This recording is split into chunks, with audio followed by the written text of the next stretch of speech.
How's it going, everybody? It is Dennis, and we're back with another video. And today we're in a different setting. As you guys can see, I am in Prague, actually. I am in Prague.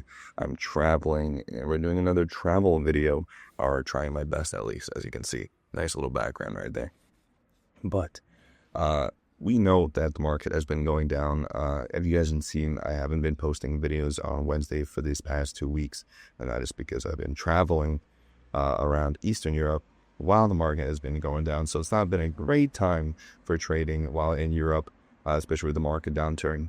And as you can see right now that we're down 28.35% on the month, or 24.72% on the year to date.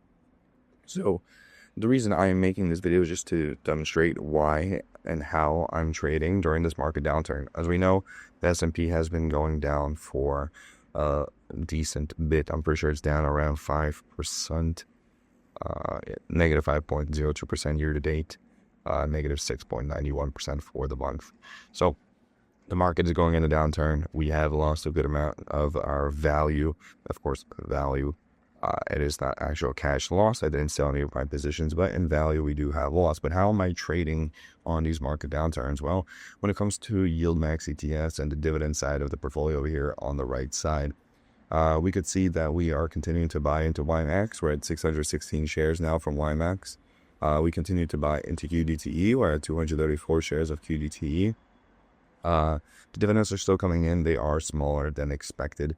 QDT came in way smaller than expected for this month. If we go ahead and go down for that, we can see that our QDT dividend was only $35.42 compared to the $60.30 from last month. So that has gone down, almost halving itself. We got a good YieldMax dividend, actually. We got a 24-cent or 25-cent YieldMax dividend, which came in really strong. We could go ahead and take a look at that. Had $144.23 compared to the $79.58 from last time. But in general, the strategy continues to be the same. We continue to take the cash and hold the cash, then take margin out on the cash and invest it back into YieldMax ETFs and other stocks. We continue to trade options as well. As you can see on the S&P, we have traded another S&P call for 588. So we transferred, I'm pretty sure it was a 615. It was, where is it? It was a 605 down to a 588. It had an 85% chance of win, and we actually made ourselves $206 on that trade, and it went downwards, and we're already 96% profit. So technically, I could close this position just a day after making the trade, or actually, sorry, 3 days after making the trade and come out profitable. I'm just going to hold it to the end. The S&P continues to dip downwards, and it does continue to go upwards, then we could go ahead and just transfer it to next week for another profit. TNA, we took a profit for. We lowered the average cost as well down to 40. But we did, of course, make less because I wanted to keep a safer position. TNA did go down to $30.81. As you can see, it's at $30.81, down on the month 26.89%, on a year date 28.23%. So it has dipped quite a little bit. And of course, on that, we made $500. We did a roll over from 47 to 40, so not that great of a change, only a $7 change on the call side. And of course, if it goes up to 40, then I think that would be great for everybody if the market decides to go up again, but we'll see how that ends up. And sorry if I'm squinting a little bit. It is a little bit sunny out here currently. But everything else, of course, is in the red. The long leap calls are in the red. As you can see, we are down. Let's see if I could click on it and say it for you guys. We are down 5.7K or 76.2% on the $36 call. And of course, this is all just value loss. We haven't sold anything, and we can also just transfer it over to next year. We are at $4,790 or 68.33%. With the other 34, the S&P one is actually holding quite steady. Well, not steady, it's down, but it's down negative 35.88% or $3,157. And of course, if I always wanted to, if I'm able to reach the $6,000 mark, I could always buy into this call as well and lower my average cost on that, but I'll have less time to trade it, so it wouldn't be optimal.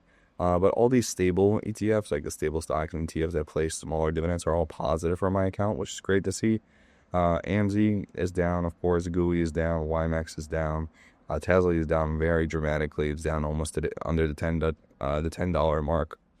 So it's no longer in the 2-digit mark. It's down to 1 digit at $8.12, down 62.21%, or $6,279. So overall, market is down, and we know that. I think everybody is feeling the pain of the market. But what am I continuing to do? I'm continuing to trade my options. Continue to trade my weekly options on S&P. Continue to run my strategy of holding up my cash. As you can see, I'm at $3,164 in cash. I take margin out on that, so 50% of the value is taken out on margin, reinvested into ETFs such as JEPQ, SPY, QDT, and YieldMax, just things that are providing me weekly and monthly dividends.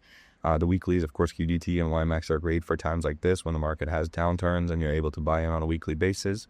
And of course, with JEPQ and SPY, these are my possible dividend / growth strategies. So say, of course, they're not going to grow as fast as you say, you just buy the S&P, but they'll provide you dividends on the way up, and they'll provide you growth on the way up. As you can see, JEPQ has provided a good amount of growth on the 1 year. Of course, currently it's down, so negative 22.25%, but if you look at the 5-year chart, it is still up 3.99% overall. So that is how I am trading the market. Once again, just a quick video going over my account, or being transparent as always. I am down, as everybody is. Everybody's down. Nobody's a genius unless you have puts set up on S&P and you put it exactly when the market decided to start tanking. Then of course you would probably be in a better position currently. But if you didn't have puts and you were bullish on the market, of course, if you think everybody is feeling the pain. But once again, yeah, I'm just out here on vacation filming a quick video for you guys, doing a little Euro trip. I'll give you guys another ending view of the background. But yeah, I have a little bit more left in this week. Of course, I'm filming this on the Wednesday, March 12th. So I have a little bit more left on my trip, and then I'll be back to filming normal videos with my green screen background and the usual Wednesday update videos for any dividends coming in the market. So yep, that has been me. Thank you so much for watching, guys. That is how I'm trading this bearish market currently with all the tariffs and everything coming in.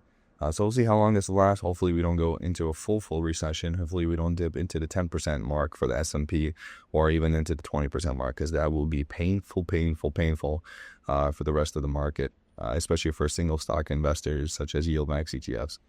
Will be very, very painful.